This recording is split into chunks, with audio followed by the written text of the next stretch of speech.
Hello students.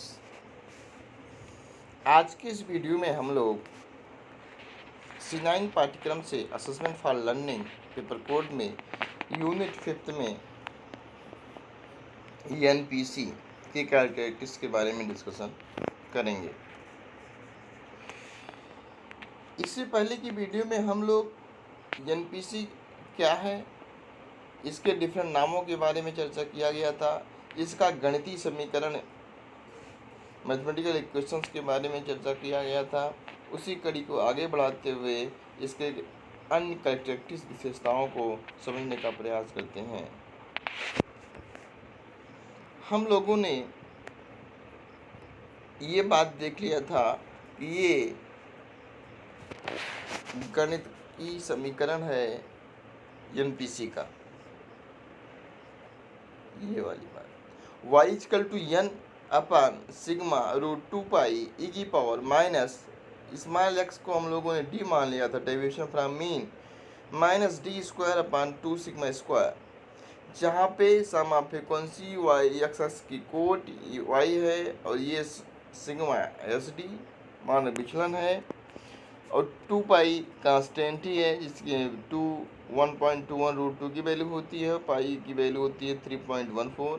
ई भी एक प्रकार एक्सपोनेंशियल कांस्टेंट है। डी डेविएशन फ्रॉम मीन, इसका मतलब x माइनस एम, सिग्मा आपको पता ही है, एस टी। इस प्रकार से इसका चर्चा किया गया था। इसी कड़ी में आगे बढ़ते हैं। केंद्रीय मानों की समानता, ये इसकी नेक्स्ट कैरेक्टरिस्टिक्स है कि NPC में केंद्रीय मानों की समानता होती है, अर्थात जो सामान्य प्रायिकता वक्र होता है वो केंद्रीय मानों के तीनों मान मीन, मीडियन और मोड पर समान होते हैं। यह वक्र के मध्य बिंदु पर स्थित होता है, अर्थात हम ये कह सकते हैं mean equal to median equal to mode. इसको फिगर में समझें तो इस प्रकार से समझ सकते हैं। कहा गया या बताया गया कि जो NPC होता है ये केंद्रीय मानों के केंद्रीय प्रवृत्ति के तीनों मानों में समान होता है और यह वक्र के शीर्ष बिंदु पर स्थित होता है। तो हम इसे जूम करें या ड्रा करें तो ये पॉइंट जो डॉट डॉट पॉइंट आ रहा है, इस पॉइंट पे मीन वैल्यू, मीडियन वैल्यू और मोड वैल्यू तीनों पाई जाएगी। और ये भी कहा गया mean equal to median equal to mode, ये वैल्यू इसके बराबर, ये वैल्यू इसके बराबर, ये वैल्यू इसके बराबर, तीनों सेम होगा और तीनों हाईएस्ट पॉइंट पर होगा। समझ में आया? अर्थात NPC की थर्ड कैरेक्टरिस्टिक्स ये भी है कि ये केंद्रीय मानों की में समानताएं होती हैं और जो केंद्रीय मान होते हैं वक्र के शीर्ष बिंदु पर स्थित होते हैं। नेक्स्ट, स्क्यूनेस और coefficient of kurtosis. Coefficient of skewness, coefficient of kurtosis को समझने का प्रयास करते हैं। देखिए, जो कोफिशिएंट ऑफ कोल्टोर्टिस है या स्क्यूनेस है, पहले स्क्यूनेस समझते हैं, विषमता गुणांक। कोफिशिएंट ऑफ स्क्यूनेस, इसकी फर्स्ट प्रॉपर्टी आप लोगों ने पढ़ा NPC का, क्या कि यह सिमेट्रिक होता है। क्या होता है? जब ये मिरर इमेज है, सिमेट्रिक इमेज है, तो इसमें विषमता गुणांक नहीं पाया जाएगा। इसका मतलब कोफिशिएंट ऑफ स्क्यूनेस को हम प्रेजेंट करें तो 0 कह सकते हैं। अर्थात जब ये हम लोगों ये लोग को पता है कि ये NPC इसका मिरर इमेज है, जो इसका हाईएस्ट वक्र है, हाईएस्ट पॉइंट है वक्र का, वक्र के हाईएस्ट पॉइंट से लेफ्ट साइड या राइट साइड, अर्थात माइनस सिग्मा, -2 सिग्मा, -3 सिग्मा या +1 sigma, +2 sigma, -3 sigma and so on, इस कदम पे हम आगे बढ़ते हैं तो जो हाईएस्ट पॉइंट फ्रीक्वेंसी 0 है, जहाँ पे मीन, मीडियन, मोड केंद्रीय मानों की केंद्रीय प्रवृत्ति की तीनों मान समान होती हैं, वहाँ से ये सिमेट्रिक इमेज है, सिमेट्री होता है। जब ये सिमेट्री है तो इसमें ना तो कोई विषमता की बात आई, तो इसलिए कि इसकी कैरेक्टरिस्टिक्स बताई गई। NPC का जो कोफिशिएंट ऑफ स्क्यूनेस है ये 0 के बराबर होता है, यस के इक्वल टू 0। क्यों? क्योंकि ये फिगर ये इमेज में also will be symmetry figure is in symmetry figure coefficient of skewness also will be 0. Next, coefficient of kurtosis, इसको समझते हैं। एनपीसी एक नॉर्मल वक्र है, नॉर्मल ऊंचाई का है, और कभी काल एनपीसी न तो चिपटा हो सकता है ऐसा, और न ही एकदम कर्व हो सकता है, फ्लैट। इस प्रकार के एनसीसी को लेप्टो कोल्टोटिस, इसको और ये लेप्टो है, ये फ्लैट, सॉरी, इस प्रकार का जो पठार के टाइप में है एनपीसी बन जाए एकदम, ये प्लेटो कोल्टोटिस प्लेटू टाइप का है, और ये जो एकदम हिल की तरह है, पहाड़ी की तरह नुकीला हो जा रहा है, इस प्रकार के एनपीसी को लेप्टोकोल्टोटिस के नाम से जानते हैं।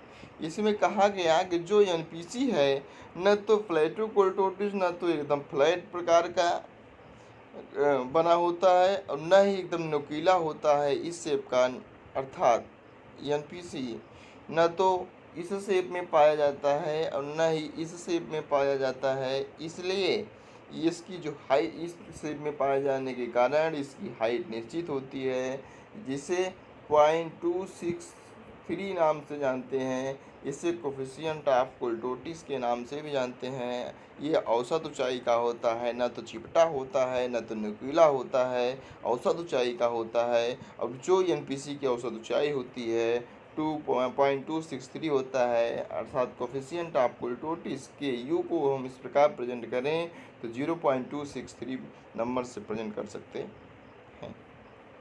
यही बात इसमें समझाया गया कि एनपीसी न तो बहुत चपटा होता है न तो बहुत नुकीला होता है, औसत ऊंचाई का वक्र है। ये न तो ज़्यादा चपटा है न तो नुकीला है, ये औसत ऊंचाई का वक्र होता है। इसलिए इसकी जो वक्रता गुणांक है या औसत ऊंचाई की होने के कारण इसका जो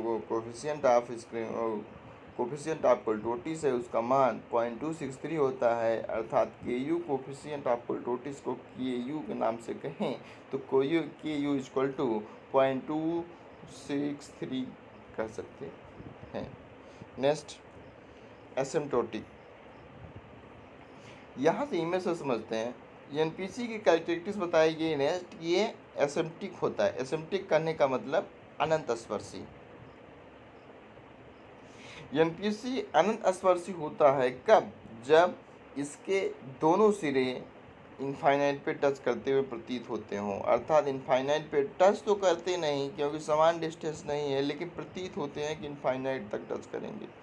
जब हम इस पॉइंट को इस प्रकार से बढ़ाएं कि हमें प्रतीत होने लगे कि ये टच कर रहे हैं, एक्चुअली टच ना करते हों, तो इस प्रकार के वक्र को हम एसिम्प्टोटिक वक्र के नाम से जानते हैं। जैसे हम इसी लाइन को और इसे बढ़ाते जाएं और इसी लाइन को और ऐसे बढ़ाते जाएं, लेकिन हमें प्रतीत हो कि सामने टच कर रहा हो लेकिन ये टच ना करे, इस प्रकार के इमेज को हम एसिम्प्टोटिक इमेज या अनंत स्पर्शी भी कहते हैं।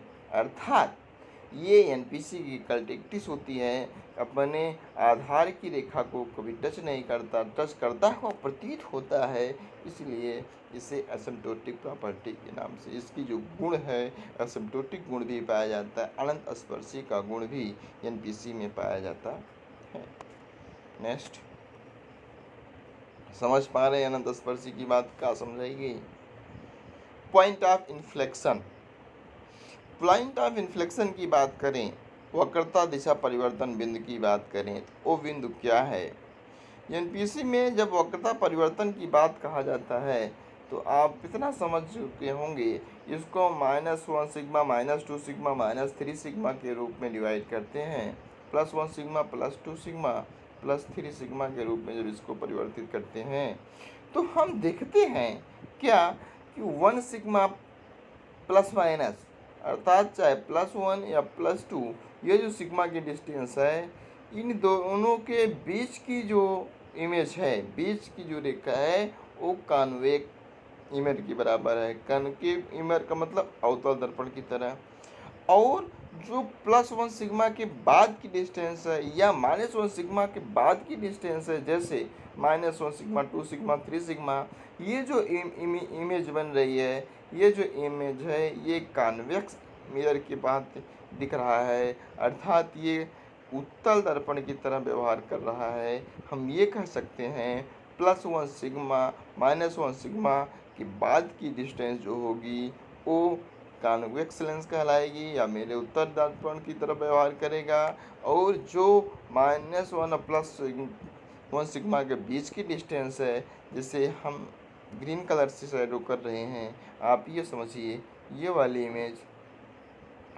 वाली इमेज इतना डिस्टेंस +1 सिग्मा के बीच की दूरी, +1 -1 सिग्मा के बीच की जो डिस्टेंस है, यह डिस्टेंस ऑलवेज हमको कॉनकेव मिरर की भांति व्यवहार करेगी। और दोनों सिरों पे जो इस कलर से ग्रीन हो रहा है, रेड कलर से या येलो कलर से, इसके बाद की जो डिस्टेंस है, जो 1 सिग्मा की बाद की इमेज है, टेल वाले पार्ट -1 सिग्मा के टेल या +1 सिग्मा के टेल की बात करेंगे, ये इमेज इसके कॉन्वेक्स मिरर की बात व्यवहार करेंगे। अर्थात एनपीसी का कैरेक्टरिस्टिक्स पाया जाता है, विशेषताएं होती हैं कि +1 सिग्मा के बीच की डिस्टेंस हमें ऑलवेज कॉन्वेक्स मिरर की बात व्यवहार करेंगे और दिखते हैं। और जो +1 -1 सिग्मा की बाद की डिस्टेंस होती है, वो डिस्टेंस ऑलवेज कॉन्वेक्स मिरर की भांति रहते हैं। ये जो पॉइंट ऑफ इन्फ्लेक्शन है, +1 सिग्मा 1 2 सिग्मा से यहाँ से परिवर्तित होने की बात है, ये +1 माइनस सिग्मा, यही पॉइंट ऑफ इन्फ्लेक्शन के नाम से जाना जाता है। Next, area under NPC. NPC के अंडर की एरिया क्या है? एनपीसी के 1 सिग्मा +2 सिग्मा के बीच की केसेस क्या हैं? ये बहुत इम्पॉर्टेंट है, इसको हम लोग समझेंगे नेक्स्ट वीडियो में। और हो सकता है उसके आधार पे हम लोग इसके यूजेस को भी समझेंगे। खैर स्टूडेंट्स, आज के लिए इतना ही। तो ये हाईएस्ट कोर्ट भी समझते हैं। एनपीसी में सर्वोच्च कोटि हाईएस्ट कोऑर्डिनेट, ये भी इसकी प्रॉपर्टी है कि सामान्य प्रायिकता वक्र के में आधार रेखा से एनपीसी की जो आधार रेखा है वो बिल्कुल मध्य अर्थात मध्य बिंदु पर स्थित होती है। जो उसकी उच्च कोटि होती है, यह कुल आवृत्तियों अर्थात एन का 0.3989 होती है। अर्थात हम ये कहें जो हाईएस्ट फ्रिक्वेंसी एन होती है, एन की इतना होती है, तो आधार रेखा से हाईएस्ट फ्रिक्वेंसी के बीच के डिस्टेंस इस रूप से जाना जाता है, इसे हाईएस्ट कोड भी कहते हैं। इसकी एक कैरेक्टरिस्टिक्स है क्वार्टाइल डेविएशन और स्टैंडर्ड डेविएशन। क्वार्टाइल डेविएशन और स्टैंडर्ड डेविएशन के बीच की डिस्टेंस ये होती है, जो ये कहा गया कि किसी भी एनपीसी में क्वार्टाइल डेविएशन का मान, अर्थात किसी भी एनपीसी में क्वार्टाइल जो डेविएशन पाया जाता है अर्थात क्यूडी, वो ऑलवेज 2/3 ऑफ एसडी के बराबर होता है। Quartile deviation is always equal to 2/3 of standard deviation. अर्थात इसे सरल किया जाए तो 2/3 की वैल्यू आ जाएगी, ये जो दिया हुआ है। क्या? अर्थात जो हम value Q D equal to 2/3 sigma या एस टी बोल रहे हैं, इसको सिंप्लीफाई किया जाए तो 2/3 की वैल्यू ये वैल्यू आ जाएगी 0.6745, अर्थात क्यू डी या Q quartile deviation equal to 0.6745 sigma. इसी को सिग्मा के रूप में कन्वर्ट करें तो Q upon sigma square upon Q upon या 1/0.6745 हो जाएगा, जिससे सिंप्लीफाई करेंगे तो 1.482 क्यू के बराबर होगा। अर्थात एनपीसी में जो क्वार्टाइल चतुर्थ विचलन और स्टैंडर्ड मानक विचलन होता है, इसके बीच का संबंध इस इक्वेशन के रूप में या इस प्रकार से प्रेजेंट किया जाता है। एनपीसी की एक कैरेक्टरिस्टिक्स और होती है, ये चतुर्थांशों के समान अंतर बराबर होते हैं। चतुर्थांशों के समान अंतर मतलब किसी भी एनपीसी में प्रथम और तृतीय चतुर्थांशों के मध्य का अंतर समान होता है। यह चतुर्थांश मान विचलन के बराबर होता है। इसे हम प्रोबेबल त्रुटि या संभावित एरर के त्रुटि के नाम से जानते हैं। प्रोबेबल एरर या पीई भी कहते हैं। इसमें बताया गया कि किसी भी एनपीसी में क्वार्टाइल डेविएशन और मीडियन के बीच की डिस्टेंस या मीडियन से Q1 के बीच की डिस्टेंस, जिसे हम Q नाम से कहते हैं, या प्रोबेबल एरर पी भी कह सकते हैं, ऑलवेज विल बी सेम। चतुर्थांशों के मध्य जो अंतर होता है ये समान पाया जाता है। ये एनपीसी की भी विशेषता है। Q3 minus MD median, Q3 में क्वार्टाइल थर्ड क्वार्टाइल डेविएशन में से मीडियन को सेपरेट किया गया, मीडियन में से Q1 को सेपरेट किया गया, से Q के बराबर पाया गया, या हम कह सकते हैं प्रोबेबल एरर के भी नाम से जाना जाता है।